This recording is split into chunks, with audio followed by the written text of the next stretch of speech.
CNE news में आप सभी का स्वागत है और अब लेते हैं खबर विशेष की ये खबर। चंडीगढ़ शहर में भाजपा की सांसद किरण खेर से ज्यादा भरोसा मेयर अनूप गुप्ता पर क्यों है, इसको ऐसे समझ सकते हैं।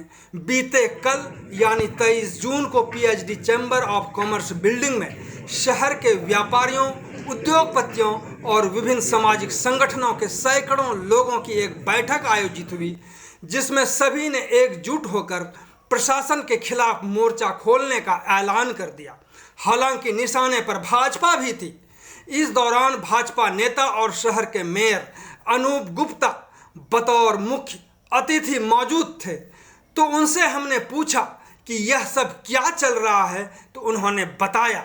जरूर सुने। किस तरह की बातें रखी गई आपके सामने और इसका समाधान क्या है मेयर साहब? देखिए, बातें तो कई हद तक मुझे काफ़ी पता हैं और काफ़ी सालों से हम ये बातें सुनते आ रहे हैं। मैं भी इसका पार्ट हूँ कई एसोसिएशंस का।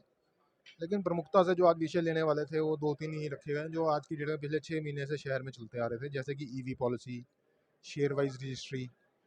और आज तक ये क्लैरिटी नहीं है कि पेनल्टी और मिसयूज चार्जेस को कौन तय करेगा। ईवी पॉलिसी की अगर हम बात करें, जैसे कि दिल्ली के अंदर जब 10 साल से ऊपर गाड़ी बैन हुई थी, तो उन्होंने बॉर्डर एरिया से गाड़ी आनी बंद कर दी थी। अगर वो ऑड इवन करते थे तो दूसरे प्रदेशों की गाड़ी भी ऑड इवन में उस दिन नहीं आती थी। तो ये कैसा हुआ? कार्बन न्यूट्रलिटी आपने अचीव करने को बोल दिया, लेकिन आप दूसरे शहरों की गाड़ी को अंदर आने दे रहे हैं।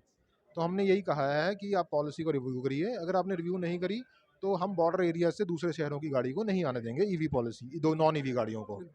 और जहाँ तक ये बात floor wise share wise registry की, फ्लोर वाइज नहीं, शेयर वाइज, ठीक है, 1 to 30 में कुछ डिस्प्यूट है, कुछ क्लैरिटीज़ हैं, हमें लेनी पड़ेंगी, सुप्रीम कोर्ट का ऑर्डर है, उसमें इतनी जल्दी डिसीजन नहीं हो सकता।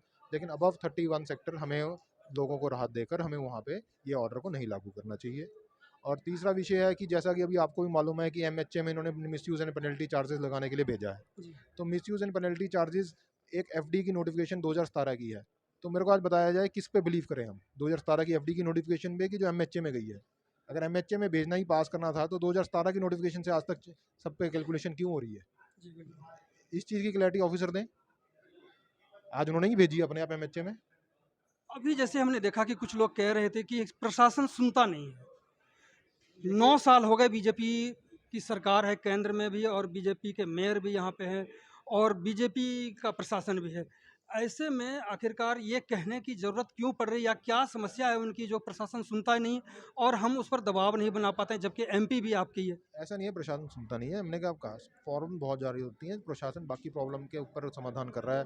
सी फॉर्म में समाधान हो रहा है, उनका क्या कहते हैं अपना B2C पे समाधान हो रहा है, और lease hold to free hold में समाधान हो रहा है। प्रशासन बिल्कुल सुनता है, लेकिन कुछ 1-2 डिसीजन होते हैं जो किसी और लेवल पे लिए जाते हैं, उन डिसीजंस की बात कर रहे हैं। लेकिन प्रशासन के साथ हमारा बिल्कुल कोऑर्डिनेशन है और प्रशासन सुन रहा है। और हमारे काफ़ी, आज जैसे मैंने कहा, इतने इश्यूज़ थे, बहुत इश्यूज़ अंडर कंसिडरेशन है और बहुत इशू मैच्योर स्टेज पे हैं। कुछ 2-3 इश्यूज़ नहीं थे, उसके ऊपर हम बोल रहे हैं। जो आज की जितनी भी बातें हुई है, क्योंकि आपको एक ब्रिज का काम करना है, पुल का काम करना है, प्रशासन को किस तरह से बता पाएंगे आप?